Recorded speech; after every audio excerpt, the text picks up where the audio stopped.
ಗೀತೆಯನ್ನು ಇವತ್ತು ಮುಂದುವರಿಸೋಣ. ಯೂನಿವರ್ಸಾಲಿಟಿ ಅಂತ ಒಂದು ಪದ ಇದೆ. ಇದನ್ನ ಯೂನಿವರ್ಸಲ್ ಬ್ರದರ್ಹುಡ್ ಅಂತಾರೆ. ಅದು ಯಾಕೋ ಅಷ್ಟು ಒಳ್ಳೆ ಸೌಂಡ್ ಬರಲ್ಲ ಅದರಲ್ಲಿ. ಬರೀ ಬ್ರದರ್ಹುಡ್ ಅಲ್ಲ ಅದು. ಇದು ವಿಶ್ವಜೀವನ ಅಥವಾ ಜಗಜ್ಜೀವನ. ಇನ್ನೂ ಆಳವಾಗಿ ಇದನ್ನು ಯೋಚನೆ ಮಾಡಬೇಕು. ಯಾಕೆಂದರೆ ಇದೊಂದು ಪ್ರೇರಣಾ ಶಕ್ತಿ. ಯೂನಿವರ್ಸಾಲಿಟಿ ಅನ್ನೋದು ಒಂದು ಪ್ರೇರಣಾ ಶಕ್ತಿ. ನಮ್ಮೊಳಗಡೆ ಒಂದು ಆತ್ಮವನ್ನು ಅದು ಒಂಥರ ಕೆದಕತ್ತೆ. ಆ ಪ್ರೇರಣಾ ಶಕ್ತಿ, ಆ ಯೂನಿವರ್ಸಾಲಿಟಿ ಅನ್ನೋದು. ಇದು ಯೂನಿವರ್ಸಾಲಿಟಿ ಎಲ್ಲರನ್ನೂ ನಮ್ಮಲ್ಲಿ ಎಲ್ಲರನ್ನೂ ಒಳಗೊಂಡು ಇಡೀ ವಿಶ್ವವನ್ನು ನಮ್ಮಲ್ಲಿ ಸೇರಿಸ್ಕೊಂಡು ನಾವು ಆ ಭಾವನೆಯಲ್ಲಿ ನಾನೇ ಒಂದು ವಿಶ್ವದ ಒಂದು ಭಾಗ, ನಾನು ವಿಶ್ವದ ಒಂದು ಭಾಗ, ಒಂದು ಸ್ವರೂಪ, ಪರಮಾತ್ಮನ ಅಂಶ ಅನ್ನೋದು ಒಂದು ದೊಡ್ಡ ಒಂದು ವಿಶಾಲವಾದ ಮನೋಧರ್ಮ. ಅದು ಹಾಗೆ ಬರಬೇಕಾದ್ರೆ ಒಂದು ಆ ಪ್ರೇರಣಾ ಶಕ್ತಿ ಬಹಳ ಬೇಕು ಜಗಜ್ಜೀವನಕ್ಕೆ. ಬರೀ ನಮ್ಮ ಸಣ್ಣ ಜೀವನ ಅಲ್ಲ, ಜಗತ್ ಜೀವನಕ್ಕೆ. ಜಗತ್ತೇ ಒಂದು ನಮ್ಮ ಸಂಸಾರ ಆದರೆ, ವಿಶ್ವನೇ ಕುಟುಂಬ ಆದರೆ, ಆ ಪ್ರೇರಣೆ ಬಂದಾಗಲೇ ಒಂದು ದೊಡ್ಡ ಮಂಡಲದಲ್ಲಿ ನಾವು ಜೀವನ ಮಾಡ್ತೀವಿ. ವಿಶ್ವದ ಒಂದು ದೊಡ್ಡ ಮಂಡಲದಲ್ಲಿ, ಅಖಂಡ ಮಂಡಲದಲ್ಲಿ. ಅದರಿಂದನೇ ಹಿಂದೆ ಹೇಳಿದ ಪ್ರಕಾರ ಸಹಯಜ್ಞ ಪ್ರಜಾ ಸೃಷ್ಟಾ ಅಂತ ಹೇಳಿದೆ. ಹಾಗಂದ್ರೆ ಏನು? ಪ್ರತಿಯೊಬ್ಬ ಮನುಷ್ಯನೂ ಕೂಡ ಯಜ್ಞ ಸಹಿತವಾಗಿಯೇ ಅವನು ಹುಟ್ಟಿರೋದು, ಸೃಷ್ಟಿಯಾಗಿರೋದು. ಅವನಲ್ಲಿ ಇಷ್ಟೋ ಅಷ್ಟೋ ಆ ಒಂದು ಸಹಜವಾಗಿ ಆ ದೈವತ್ವ, ಒಳ್ಳೆತನ ಅಂಶ, ಎಲ್ಲರೂ ನನ್ನವರು ಅನ್ನೋ ಭಾವದ ಒಂದು ಸಣ್ಣ ತುಣುಕಾದರೂ ಎಲ್ಲರಲ್ಲೂ ಇದ್ದೇ ಇದೆ. ಅದಿಲ್ಲದೆ ಮನುಷ್ಯ ಇಲ್ಲವೇ ಇಲ್ಲ. ಪರಿಪೂರ್ಣವಾಗಿ ಅದಿಲ್ಲದೆ ಇದ್ರೂ ಮನುಷ್ಯನೂ ಇಲ್ಲ. ಎಲ್ಲವೂ ಅದೇ ಆಗಿರೋ ಮನುಷ್ಯನೂ ಇಲ್ಲ. ಇಷ್ಟಿರೋ ಮನುಷ್ಯನು, ಇಷ್ಟಿಲ್ಲದೆ ಮನುಷ್ಯನೂ ಇಲ್ಲ. ಇಷ್ಟು ಒಳ್ಳೆ ಗುಣ ಇದ್ದೇ ಇದೆ ಆ ಬೀಜ ರೂಪದಲ್ಲಿ. ಆ ಯಜ್ಞದ ಬೀಜ ಒಳಗಡೆ ಇದೆ ಎಲ್ಲರಲ್ಲೂ ಕೂಡ. ಆದರೆ ನಾನು ಯಾವಾಗಲೂ ಹೇಳ್ತಿರ್ತೀನಿ, ಅದು ಹುದುಗಿದೆ, ಆಳದಲ್ಲಿ ಎಲ್ಲೋ ಮರೆಯಾಗಿದೆ. ಅದನ್ನು ಎಬ್ಬಿಸುವುದೇ ಸಂಪ್ರದಾಯ ಮತ್ತು ಶಾಸ್ತ್ರ, ಪೂಜೆ. ನಾವು ಏನೇನು ಕಲಿತೀವೋ ಎಲ್ಲವೂ ಕೂಡ ಶಾಸ್ತ್ರ ಸಂಪ್ರದಾಯಗಳು ಎಲ್ಲದರ ಪ್ರಯತ್ನ ಏನು? ನಮ್ಮೊಳಗೆ ಹುದುಗಿರುವಂತಹ ಬೀಜವನ್ನು ಅದನ್ನು ಮೊಳಕೆ ಬರೆಸೋದೇ ಅದರ ಉದ್ದೇಶ.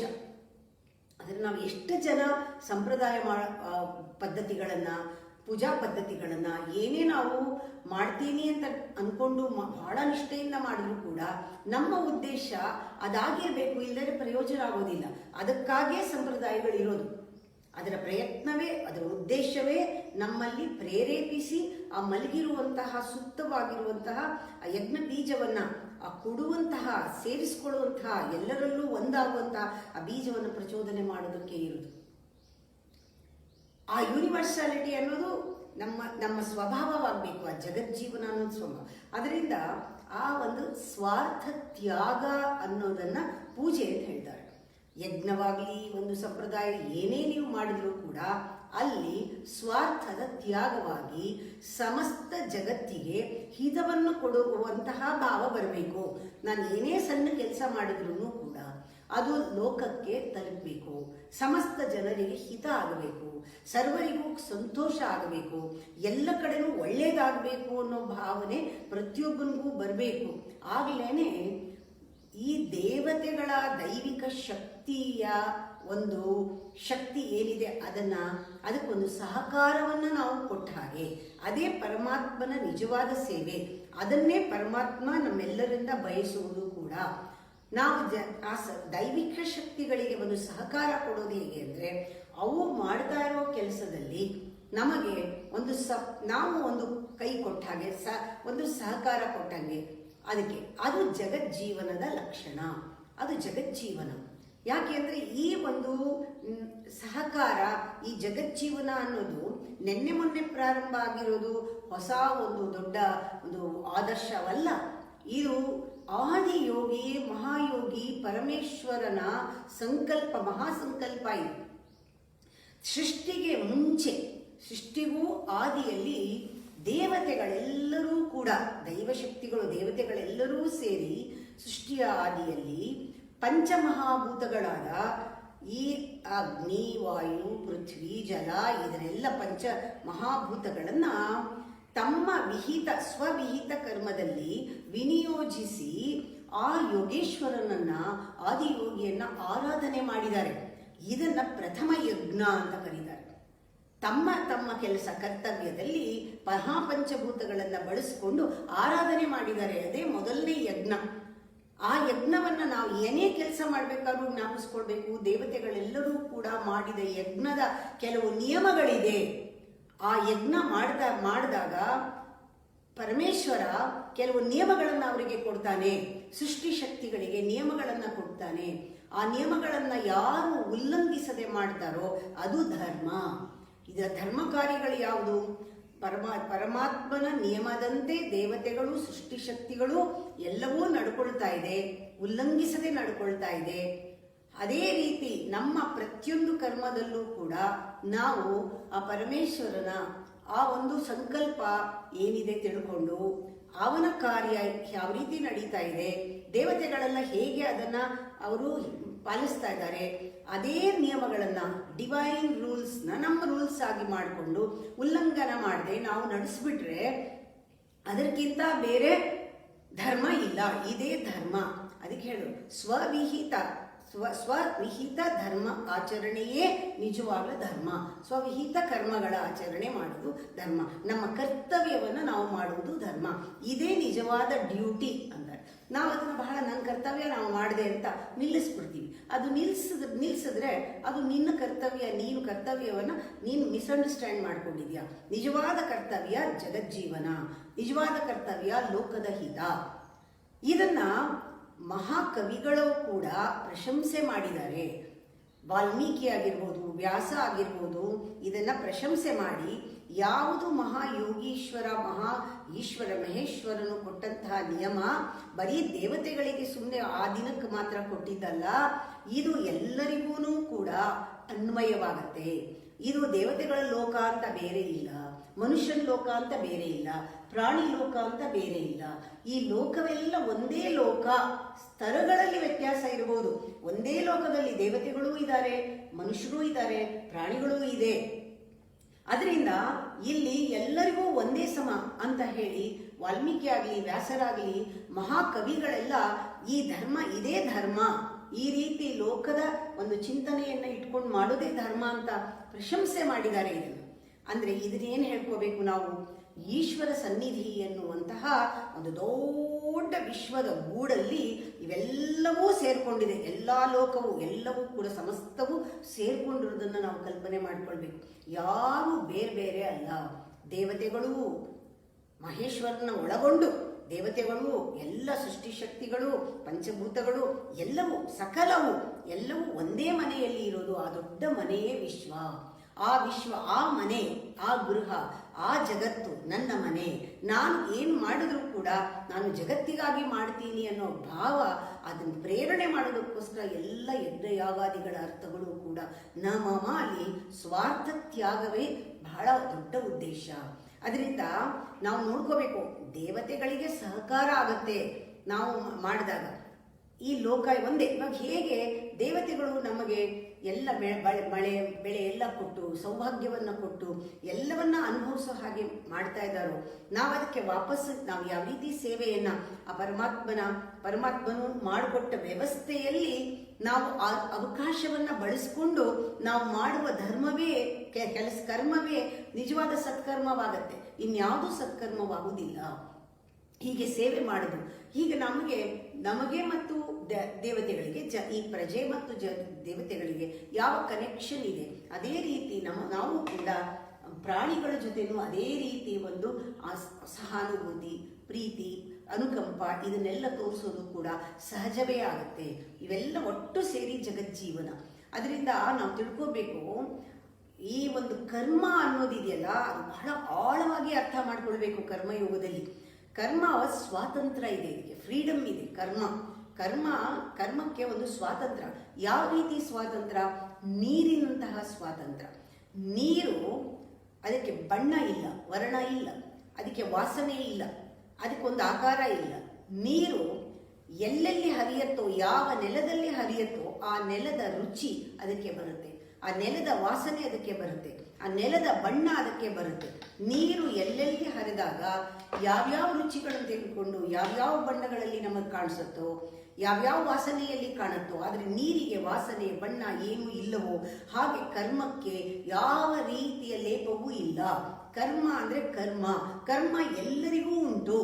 ಆದರೆ ಈ ಕರ್ಮ, ಒಂದು ಕರ್ಮ ಮಾಡುವಾಗ ಮಾಡುವವನು ಕರ್ಮಿ ಅಂತ ಹೇಳ್ತಾರಲ್ಲ, ಆ ಕರ್ಮಿ ಅವನಲ್ಲಿ ದುಷ್ಟ ಯೋಚನೆಗಳಿದ್ರೆ, ಸ್ವಾರ್ಥ ಯೋಚನೆಗಳಿದ್ರೆ ಆ ಕರ್ಮ ಪಾಪಕರ್ಮವಾಗತ್ತೆ. ಕರ್ಮ ಪಾಪ ಅಲ್ಲ, ಕರ್ಮಿ ಪಾಪಿಯಾಗಿದ್ರೆ ಕರ್ಮ ಪಾಪವಾಗತ್ತೆ. ಅದೇ ಕರ್ಮವನ್ನ ಪುಣ್ಯ ಒಳ್ಳೆ ಮನಸ್ಸಿನಿಂದ ಎಲ್ಲರಿಗೂ ಒಳ್ಳೇದಾಗ್ಲಿ ಅಂತ ಮಾಡಬಹುದು. ಒಂದೇ ಕರ್ಮ ಅದು, ಹೊರಗಡೆಯಿಂದ ನೋಡಿದ್ರೆ ವ್ಯತ್ಯಾಸವೇ ಇಲ್ಲ. ಇವನು ಮಾಡ್ತಾ ಇರೋದು ಅದೇ ಕರ್ಮ, ಅವನು ಮಾಡ್ತಾ ಇರೋದು ಅದೇ ಕರ್ಮ. ಇವನು ಸ್ವಾರ್ಥದಲ್ಲಿ ಮಾಡ್ತಾ ಇದ್ದಾನೆ, ಇವನು ನಿಸ್ವಾರ್ಥವಾಗಿ ಮಾಡ್ತಾ ಇದ್ದಾನೆ, ಇವನು ಏನೋ ಉದ್ದೇಶ ಫಲಿತಾಂಶ ಅಪೇಕ್ಷೆ ಪಟ್ಟು ಮಾಡ್ತಾ ಇದ್ದಾನೆ, ಇವನು ಯಾವುದು ಅಪೇಕ್ಷೆ ಇಲ್ಲದೆ ಲೋಕ ಕಲ್ಯಾಣಕ್ಕಾಗಿ ಮಾಡ್ತಾ ಇದ್ದಾನೆ. ಒಂದೇ ಕರ್ಮ. ಆದ್ರೂ ಇವನು ಸ್ವರ್ಗಕ್ಕೆ ಹೋಗುವ ದಾರಿಯಲ್ಲಿ, ಇವನು ನರಕಕ್ಕೆ ಹೋಗಿ ದಾರಿಯಲ್ಲಿ ಮಾಡ್ತಾ ಇದ್ದಾರೆ. ಆದ್ರೆ ಇದನ್ನ ಹೊರಗಡೆಯಿಂದ ಕಾಣಲ್ಲ. ಇವನು ಅದೇ ಮಾಡಿದ್ನಲ್ಲ, ಯಾಕೆ ದೇವರು ಪಾರ್ಶಿಯಾಲಿಟಿ ಮಾಡ್ದ? ದೇವರು ಪಾರ್ಶಿಯಾಲಿಟಿ ಮಾಡಲಿಲ್ಲ. ಕರ್ಮವೂ ಒಂದೇ ಮಾಡ್ತಾ ಇರೋದು, ಕರ್ಮದ ಯೋಚನೆ ಇಲ್ಲ ಇಲ್ಲಿ. ಕರ್ಮ is not at all the bondage, the attitude. ಕರ್ಮದ ಹಿಂದೆ ಇರೋದು ಬಾಂಡೇಜ್ ಆಗುತ್ತೆ. ಅದರಿಂದ ಅವನು ಯಾವ ಪುಣ್ಯಾತ್ಮ ಅದೇ ಕರ್ಮವನ್ನು ಮಾಡಿದಾಗ ಅದು ಪುಣ್ಯಕರ್ಮ ಅನಿಸ್ಕೊಳ್ಳುತ್ತೆ, ಪಾಪಿ ಮಾಡಿದಾಗ ಪಾಪಕರ್ಮ ಅನಿಸ್ಕೊಳ್ಳುತ್ತೆ. ಯಾವಾಗ ಉಭಯವನ್ನ ಮೀರಿ ಆತ್ಮೈಕ್ಯ ಭಾವನೆಯಿಂದ ಮಾಡೋದು ಜಗಜ್ಜೀವನಕ್ಕೆ ಡೈರೆಕ್ಟ್ ಆಗಿ ಹೋಗುತ್ತೆ ಪರಮಾತ್ಮನಿಗೆ, ಅದು ದೇವತೆಗಳಿಗೆ ಸಹಕಾರವಾಗುತ್ತೆ. ಈಶ್ವರ ತನ್ನ ಮನೆ ಇದು, ಈ ಗೂಡು ಏನಿದೆ ಈಶ್ವರ ನಿಲಯ, ಇದು ಈಶ್ವರ ಸನ್ನಿಧಿ. ಈ ಗೂಡಿಗೆ ಅವನೇ ಯಜಮಾನ. ಆ ಪರಮೇಶ್ವರ ಯೋಗಿ ಈಶ್ವರನೇ ಯಜಮಾನ. ಅವನಿಗೆ ಕೆಲವು ಇಚ್ಛೆಗಳಿದೆ, ಆ ಇಚ್ಛೆಗಳಿಂದಲೇ ಅವನು ಕೆಲವು ವ್ಯವಸ್ಥೆಗಳನ್ನು ಮಾಡಿದ್ದಾನೆ. ಎಲ್ಲಾ ದೈವಿಕ ಶಕ್ತಿಗಳು, ಸೃಷ್ಟಿ ಶಕ್ತಿಗಳು ಅವನ ಇಚ್ಛೆಯಂತೆ ನಡ್ಕೊಂಡು ಹೋಗ್ತಾ ಇದೆ ಪ್ರತಿಯೊಂದು ಕೂಡ. ಯಾವಾಗ ಒಬ್ಬ ಮನುಷ್ಯ ಒಂದು ಸೃಷ್ಟಿಯಲ್ಲಿ ಸ್ವಲ್ಪ ವಿವೇಕಿ ಬುದ್ಧಿ ಇರೋನು, ಹೌದು ಇದು ಪರಮಾತ್ಮನ ಮನೆಯಲ್ಲಿ ನಾನು ಇದ್ದೀನಿ, ಅವನು ಅಲ್ಲಿ ಯಜಮಾನ, ಅವನು ಏನು ಆಗಬೇಕು ಅಂತ ಇಚ್ಛೆಗಳಿದೆಯೋ ಆ ಇಚ್ಛೆಯೇ ನನ್ನ ಇಚ್ಛೆ, ಅವನು ಒಂದು ಆ ಥರ ಮನಸ್ಸಿಗೆ ನಿಜವಾಗ್ಲೂ ಬಂದ್ಬಿಟ್ರೆ, ಬಾಯಿನಲ್ಲಿ ಹೇಳೋದೆಲ್ಲ ಭಗವಂತ ನಿಚ್ಚೆ ಇರ್ತಾ ಇರೋದು, ನಮ್ಮಿಷ್ಟ ಬಂದಿದ್ದು ಮಾಡ್ತಾ ಇರೋದು ಅದಲ್ಲ. ಭಗವದ್ಗೀತೆಯನ್ನ ಇಂಪ್ಲಿಮೆಂಟ್ ಮಾಡಬೇಕಾದ್ರೆ ಒಂದೊಂದು ಕರ್ಮ ಮಾಡಬೇಕಾದ್ರೂ ನೈವೇದ್ಯ ಆಗಬೇಕು, ಒಂದೊಂದು ಕರ್ಮ ಮಾಡಬೇಕಾದ್ರೂ ಪೂಜೆ ಆಗಬೇಕು, ಆರಾಧನೆ ಆಗಬೇಕು. ಆವಾಗ ಇದು ಪರಮಾತ್ಮ ನಿನ್ನಿಚ್ಛೆ ಅಂದಾಗ ನಿಜವಾಗ್ಲೂ ಹೇಳಬೇಕು, ಪರಮಾತ್ಮ ಇದು ನಿನಗಿಷ್ಟಪ್ಪ, ನೀನು ಇಚ್ಛೆ ಪಟ್ಟಿರೋದ್ರಿಂದ ನಿನಗೆ ಸಹ ಇದು ಮಾಡ್ತಾ ಇದ್ದೀನಿ ಅಂದಾಗ ಡೈರೆಕ್ಟ್ ಆಗಿ ಇದು ದೇವತೆಗಳು ಮಾಡ್ತಾ ಇರೋ ಕಾರ್ಯದ ಜೊತೆಗೆ ನಮ್ಮ ಪುಣ್ಯ ಕಾರ್ಯವೂ ಅದಕ್ಕೆ ಸೇರ್ಕೊಳ್ಳುತ್ತೆ. ಇದಕ್ಕೆ ವ್ಯವಸ್ಥೆ ಅವನು ಮಾಡಿದ್ದಾನೆ. ಪ್ರತಿಯೊಂದು ಅವಕಾಶ ನಮ್ಮ ಜನ್ಮದಲ್ಲಿ, ನಮ್ಮ ಜೀವನದಲ್ಲಿ ಒಳ್ಳೆ ಮನಸ್ಸಿದ್ರೆ ಅವಕಾಶಗಳು ಬರೋದು ಭಗವಂತ ಕ್ರಿಯೇಟ್ ಮಾಡಿದ ಅವಕಾಶ, ಧರ್ಮದ ಅವಕಾಶ. ಆ ಧರ್ಮವನ್ನ ನಾವು ಮಾಡುವುದೇ ಸತ್ಕರ್ಮ, ಅದೇ ಧರ್ಮವಾಗುತ್ತೆ. ಇದನ್ನ ನಾವು ಜ್ಞಾಪಕ ಇದು ಈ ಎಕ್ಸ್ಚೇಂಜ್ ಅಲ್ಲಿ, ಈ ಒಂದು ಸಹಕಾರ ಒಬ್ರಿಗೊಬ್ರು ಮಾಡೋದಿದೆಯಲ್ಲ, ಅದರಿಂದಲೇ ಪ್ರಪಂಚ ಇಷ್ಟು ಚೆನ್ನಾಗಿ ನಡೀತಾ ಇರೋದು. ಜಗಜ್ಜೀವನದಲ್ಲಿ ಅವನ ಇಚ್ಛೆ, ಬಾಯಿನಲ್ಲಿ ಹೇಳ್ತೀವಿ ಎಲ್ಲ ನಿನ್ನಿಚ್ಛೆ, ಅದು ದಾಸರು ಅನ್ಕೊಂಡ್ರು, ಹಾಗಿದ್ರು, ಹಾಗೆ ಹೇಳಿದ್ರು. ಅದನ್ನು ಬರೀ ನಾವು ಬಾಯಿನಲ್ಲಿ ಹೇಳಿದ್ರೆ ಆಗೋದಿಲ್ಲ. ಅದಕ್ಕೆ ಹೇಳುದು, ನಾವು ಹೇಳುವ ಒಂದು ಬಾಯಲ್ಲಿ ಮಾತನಾಡುವ ಒಂದು ವಾಕ್ಯ ಇರ್ಬೋದು, ಅದರಲ್ಲಿ ಭಾವ ಏನಿದೆ, ಭಾವ ನಿಜವಾಗ್ಲೂ ನೀ ಹೇಳ್ತಾ ಇರೋದನ್ನ ನೀನು ಅದನ್ನ ಇಂಟೆನ್ಷನಲ್ ಆಗಿ ಆರ್ ಯು ಮೀನಿಂಗ್ ಇಟ್, ಆ ಅರ್ಥದಲ್ಲಿ ಹೇಳ್ತಾ ಇದೀಯಾ, ಅದನ್ನು ಅನುಭವಿಸ್ತಾ ಇದೆಯಾ, ನಿನ್ನ ಉದ್ದೇಶ ಅದಾಗಿದೆಯಾ, ನಿಜವಾಗ್ಲೂ ನೀನು ಅದನ್ನು ಆ ರೀತಿ ಸಮರ್ಪಣೆ ಮಾಡ್ಕೊಂಡಿದೀಯಾ ಅಂದಾಗ ಒಂದು ಯಜ್ಞವಾಗುತ್ತೆ. ಈ ಪ್ರತಿಯೊಂದು ನಾವು ಮಾಡುವ ಯಜ್ಞ, ಪೂಜೆ ಎಲ್ಲವೂ ಕೂಡ ಒಂದು ಸಾಂಕೇತಿಕ ಅಷ್ಟೇ.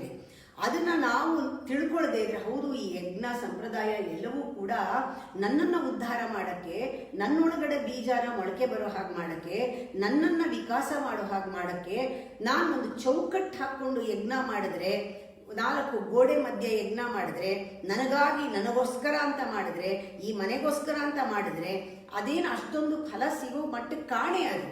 ಆದರೆ ನಿಮಗೆ ಅಟ್ಲೀಸ್ಟ್ ಒಂದು ಕೊಡುವ, ಪಕ್ಕದಲ್ಲಿರೋರಿಗೆ ಕೊಡೋದಾದ್ರೂ ಒಂಚೂರು ಬರುತ್ತೆ ಅಂತ. ಆದರೆ ಅದು ಇಲ್ಲಿಗೆ ಮುಗಿದು ಹೋಗಬಾರ್ದು. ನೀವು ಯಾವತ್ತೂ ಚೌಕಟ್ಟಲ್ಲಿ ಇರಬೇಡಿ, ಒಂದು ಮಂಡಲದಲ್ಲಿರಿ. ಚೌಕಟ್ಟು ಬೆಳೆಯಲ್ಲ, ಚೌಕಟ್ಟಿಗೆ ಬಾಗಿಲಿಲ್ಲ.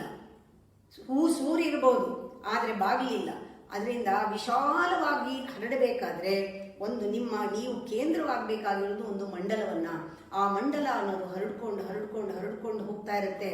ನೀವು ಬೆಳೀತಾ ಬೆಳೀತಾ, ನೀವು ಆಳವಾಗ್ತಾ ಆಗ್ತಾ, ನೀವು ಕೊಡ್ತಾ ಕೊಡ್ತಾ ನಿಮಗೆ ಗೊತ್ತಾಗತ್ತೆ ಈ ಪ್ರಪಂಚದ ಪ್ರತಿಯೊಂದು ಭಾಗವೂ ನಾನೇ ಆಗ್ತಾ ಇದ್ದೀನಿ, ನಾನು ವಿಶಾಲವಾಗ್ತಾ ಇದ್ದೀನಿ, ಬೆಳೀತಾ ಇದ್ದೀನಿ ಅಂತ.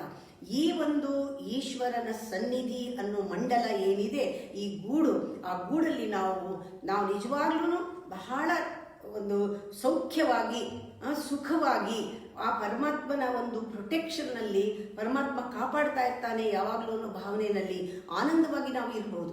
ಆ ಒಂದು ಸುಖ ನಮಗೆ ಸಿಗತ್ತೆ. ಆ ಗೂಡು ಅಷ್ಟು ಚೆನ್ನಾಗಿರುತ್ತೆ. ಅದರಿಂದ ಯಾವತ್ತೂ ಕೂಡ ಚೌಕಟ್ಟು ಹಾಕೊಂಡ್ಬಿಟ್ಟಾಗ ಮನುಷ್ಯ ಬೆಳೆಯೋದಿಲ್ಲ. ಈ ಇಡೀ ಭಗವದ್ಗೀತೆಯ ಅಂತಸ್ಸಾರ ಏನಿದೆ, ಅಂತರ್ಭಾವವೇ ಈಶ್ವರ ಸನ್ನಿಧಿ ಅನ್ನೋದೇನೆ. ಇದು ದೊಡ್ಡ ಮಂಡಲ. ಈ ಮಂಡಲ ವಿಶಾಲವಾದ ಮಂಡಲದಲ್ಲಿ ಯಾರೂ ಬೇರೆ ಇಲ್ಲ, ಎಲ್ಲರೂ ಒಳಗೇ ಇದ್ದೀವಿ. ಆದರೆ ನಾವು ಬೇರೆ ಬೇರೆ ಅಂತ ಚೌಕಟ್ಟು ಹಾಕೊಂಡು ಗೋಡೆ ಕಟ್ಕೊಂಡಿರೋದು. ನಾವು ಈ ಚೌಕಟ್ಟಿಂದ ಹೊರಗೆ ಬಂದಾಗ ಆ ಮಂಡಲವನ್ನು ಫೀಲ್ ಮಾಡ್ಬೋದು. ಅದು ಈಶ್ವರ ಸನ್ನಿಧಿ ಅನ್ನೋದು. ಮುಂದುವರಿಸ್ತೀನಿ.